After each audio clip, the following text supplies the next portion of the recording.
ये जो है इनकम टैक्स सेकंड का मान के चलो आज का लास्ट रिवीजन लेक्चर है, क्योंकि अब स्टूडेंट्स को जाना है सेंटर पे। जल्दी से देखेंगे, हम बात करने जा रहे हैं एडवांस टैक्स के बारे में।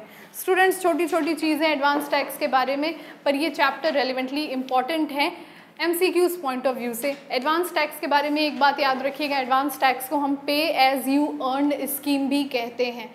जब हम उसको पे एज यू अर्न स्कीम कहते हैं तो हमारी यहाँ पे आधा से ज़्यादा चीज़ें क्लियर हो जाती हैं कि इसमें हमें करना क्या है। देखो, पे एज यू अर्न स्कीम का मतलब ये है कि जैसे आप कमा रहे हैं उसी तरह उसी समय आप टैक्स को जमा कर दे, that is known as pay as you earn scheme. Advance tax का मतलब ये होता है यदि किसी एसएससी का टैक्स जो है, कंप्यूटेबल टैक्स जो है, जो जनरली आता है, वो पहले से असेस कर सकता है कि मेरा इस साल कितना टैक्स बनेगा अगर आप एक रेगुलर इनकम के बेसिस पे हो।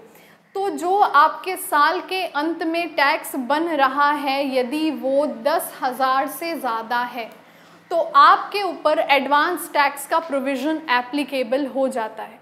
एडवांस टैक्स का प्रोविज़न ये कहता है कि आप 4 इंस्टॉलमेंट में जितना टैक्स तुम्हारा बन रहा है हर क्वार्टर के एंड में या मिड में उसको 4 इक्वल इंस्टॉलमेंट्स में तुम पे कर दो। क्वेश्चन आता है कि मैम मान लीजिए अगर साल के अंत में हमारी इनकम हो गई ज़्यादा तो क्या हमारे ऊपर कोई पेनल्टी पड़ेगी? नहीं। ऐसे ही केस में अभी तुम्हें पढ़ाया रिवाइज रिटर्न वाली चीज़ें, ऐसा कुछ ओमिट हो जाता है या कोई अलग इनकम हो जाती है तो वहाँ पे तुम रिवाइज रिटर्न को दोबारा से फर्निश कर सकते हो। फिर क्वेश्चन आता है मैम अगर हमने तो बोला जितना उससे कम इनकम हो गई, हम तो टैक्स भर चुके हैं, अब ऐसे में क्या करें? तुम्हारी इनकम जितनी कम हुई है तुम्हारे फाइल्ड रिटर्न से तुम दोनों का चालान के साथ कॉरेस्पॉन्डेंस लगा के जमा कर देना, सरकार तुम्हें तुम्हारे पैसे रिफंड करके दे देगी जो तुमने एक्स्ट्रा टैक्स जमा किया। जल्दी से हम एक और बात करते हैं एडवांस टैक्स के बारे में। ये जो एडवांस टैक्स होता है ये किसके द्वारा कंप्यूट किया जा सकता है? ये एसएससी द्वारा भी कंप्यूट किया जा सकता है और असेसिंग ऑफिसर द्वारा भी कंप्यूट किया जा सकता है। Is that okay?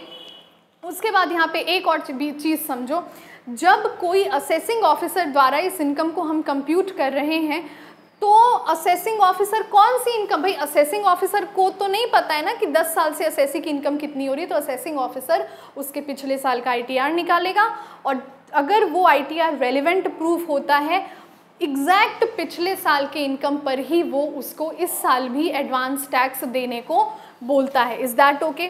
उसके बाद एक चीज़ और समझ लिए स्टूडेंट्स, बहुत इंपॉर्टेंट है, एडवांस टैक्स की ड्यू डेट क्या होती है, मतलब कब कब एक एडवांस टैक्स जमा कर रहे एसएससी को एडवांस टैक्स जमा करना होता है। बहुत ध्यान दीजिएगा, एडवांस टैक्स का जो पहला इंस्टॉलमेंट होता है वो ऑन और बिफोर 15 जून, 15 जून या उससे पहले। Is that okay?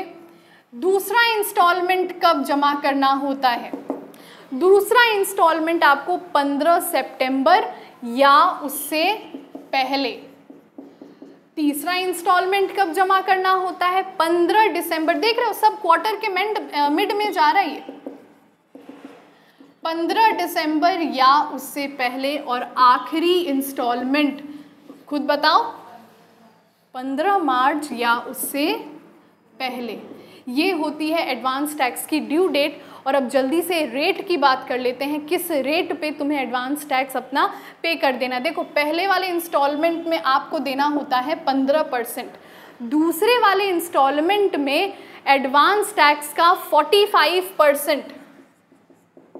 ये 45% जो है 15 वाले एडवांस टैक्स को घटा के, ये ऐसा नहीं तुम्हारे ऊपर दोबारा टैक्सेशन कर रहे हैं। तीसरे बार में एडवांस टैक्स जो आया उसका 75% और आखिरी बार में 100% ऑफ द एडवांस टैक्स।